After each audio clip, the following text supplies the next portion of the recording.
Hi,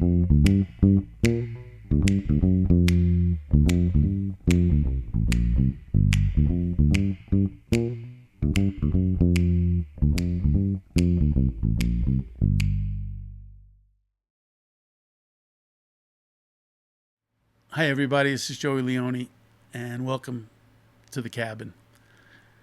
Today, I'm going to discuss a day of my life that will live in infamy, kind of like Pearl Harbor. And this is the day I spent with Bob Dylan. Yes, the great Bob Dylan. Now, back in the early 80s, I had a little studio in Brooklyn in my basement. I had a couple of reel-to-reels and a synthesizer and a drum machine, and I was making music. I was writing songs for an original band that I had just started with some friends, but I was making what came to be known as the invisible music, which was basically just me having fun playing electronic music. And there was drum machines. I'd have Sparky come and maybe play some drums, and we'd have a good time. And it was music with no real purpose. So through some unbelievable circumstances, which I won't go into at the moment, I meet a gentleman named Dennis, who is the creative director for an ad agency in New York City. And I had met him through his brother, who was a former Hells Angel, believe it or not. And his brother was telling his brother, Dennis, about this kid from Brooklyn who makes this really cool music. Anyway, out of a kindness in his heart, Dennis decides to invite me up to Manhattan to come up to his office and bring him some of my music. So I bring him up a couple of cassettes of my choice recordings. I brought him some of my original music from the original band, but I also brought up a lot of this invisible music. And Dennis listened to it in his office, and he just was like, wow, this is great. He played it for his the other creative director. His name was Kurt.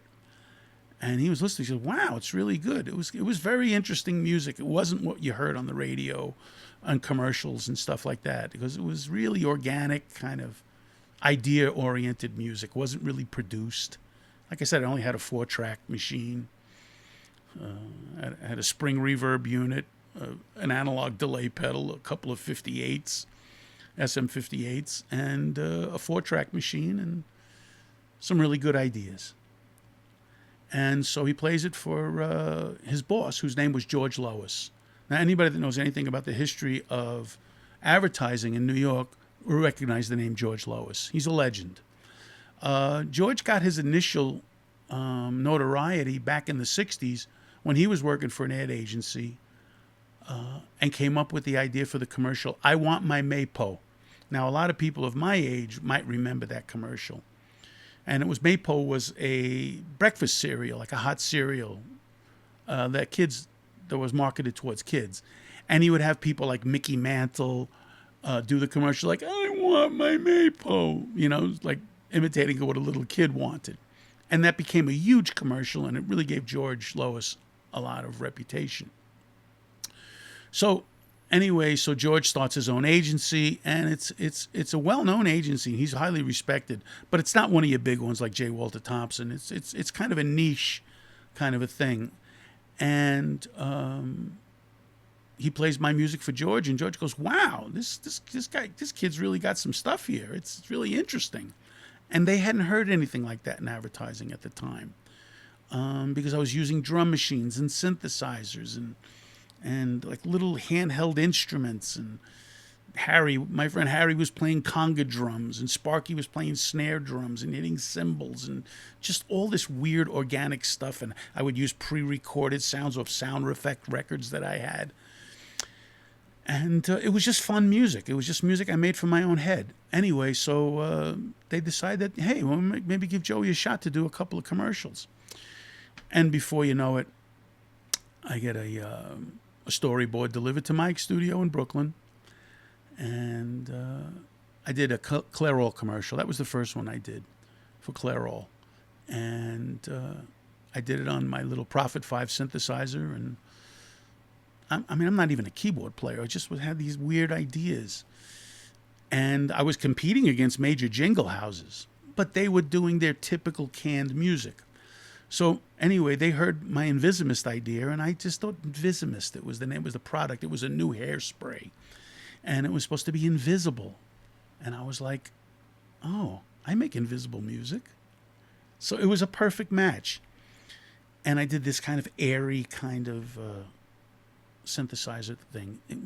I had my Stratocaster there with me with my PCM 42 delay unit, and I'm doing swells on the Stratocaster and overdubbing on the. Anyway, I get the commercial and make myself some nice money, and so pretty soon after that, one of their newest clients and biggest clients was Warner Amex Cable, and they had some new cable TV stations that they were starting.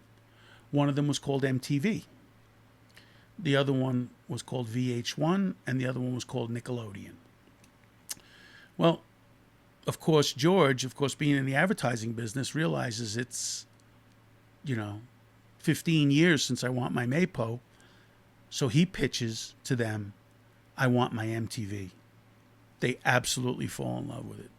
So he regurgitates an old great idea, and that becomes the commercial that we all know as I Want My MTV, with people like Sting and Billy Idol and Pat Benatar doing these commercials for I Want My MTV.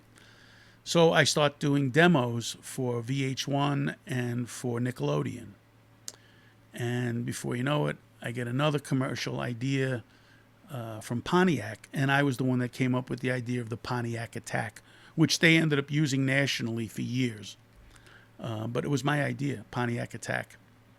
And so I'm getting a reputation, and I'm making a couple of bucks, and I'm in my mid-20s, working a day job in dialysis and doing all this other stuff on the side.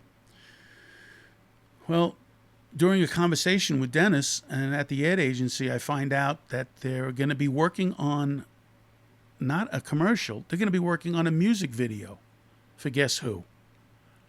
One of George Lois's closest friends, Mr. Bob Dylan.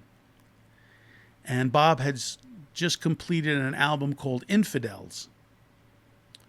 And the Infidels record was one that the record company wanted Bob desperately to make a music video for, which, of course, you realize back in the early 80s, Bob Dylan wasn't exactly running out the door to do a music video like Bruce Springsteen or some of these other maniacs.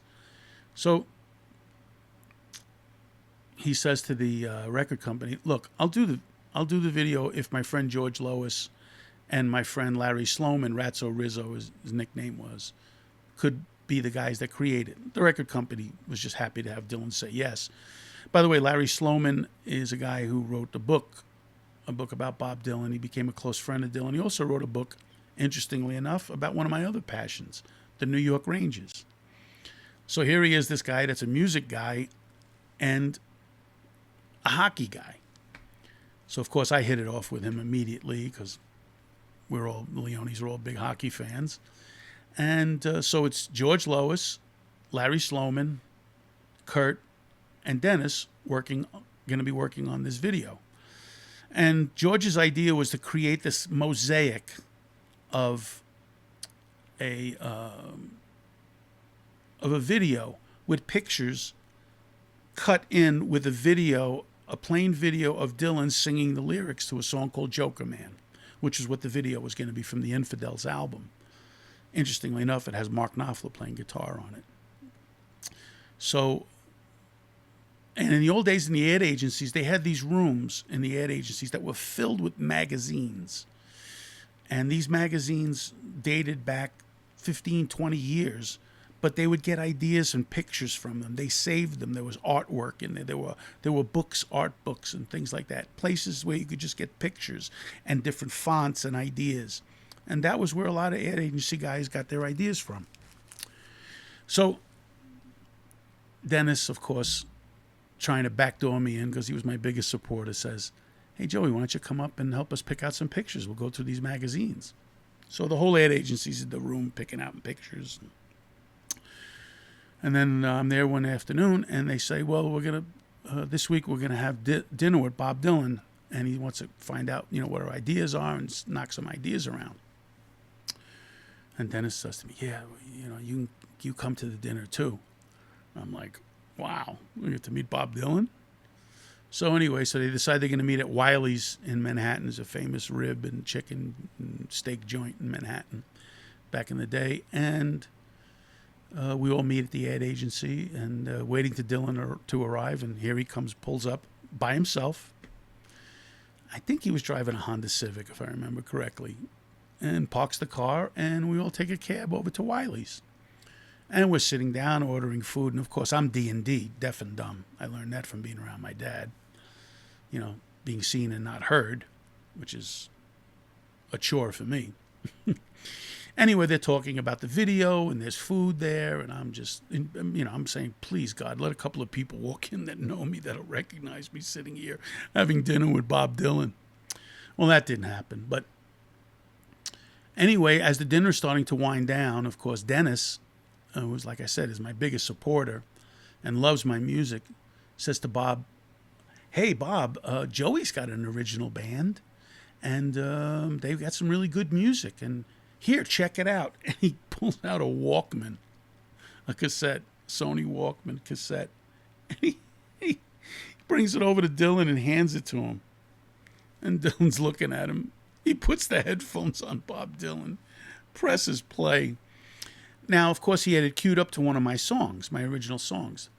Now, I had some songs, but what, of course, Dennis's idea is that he's going to play Bob my socially conscious song. The song that I wrote about, believe it or not, child abuse and kids that get beat up by their parents and guardians. It was an experience I had and just it stayed with me, and I decided to write a song about it. Because that's what you do when you're a songwriter, especially a young one. And he plays this song for Dylan, and of course he presses play and the music's blaring out of the headphones because it's too loud, and Dylan's like, Well, ladies and gentlemen, that was the longest 3 minutes and 30 seconds of my life. I was melting like the Wicked Witch of the West in The Wizard of Oz, praying to God for this song to be over with. Anyway, when it's over, Dylan takes the headphones off, hands Dennis thing. And for the first time during this 2 hours that we were there, he looks over at me, Dylan, and he goes, nice guitar sound.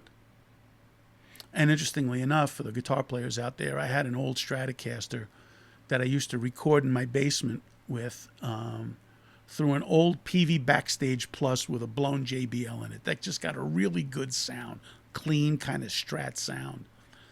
And I was like, oh, thank you. And he goes, do you have a recording contract? I said, no, we're trying to get a record deal. And Dennis is like, yeah, Joey's, he's really good. And Dylan looks over at me, he goes, you should probably think about something like Skeeny Weeny Yellow Polka Dot Bikini. And I just did not know how to process that information. Here I was sitting there watching him listen to my socially conscious song, and he suggests basically a novelty record.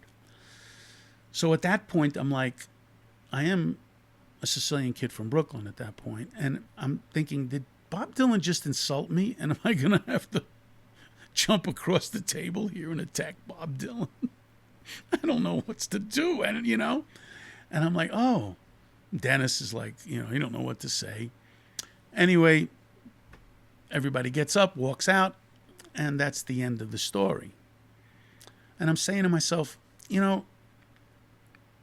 Skeeny Weeny Yellow Polka Dot Bikini.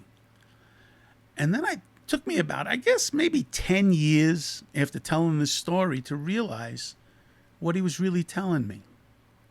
Like, hey, it's 1982. Get your foot in the door. Come up with a novelty record.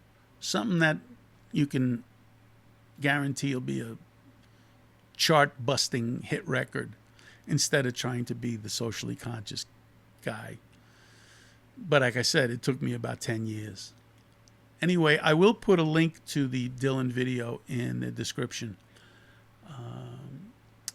and in the comments. And let me know what you think. It's a pretty good story. And I got a lot of great ones too. So that's it. Tales from the Cabin. I'll see you on the next one. Bye.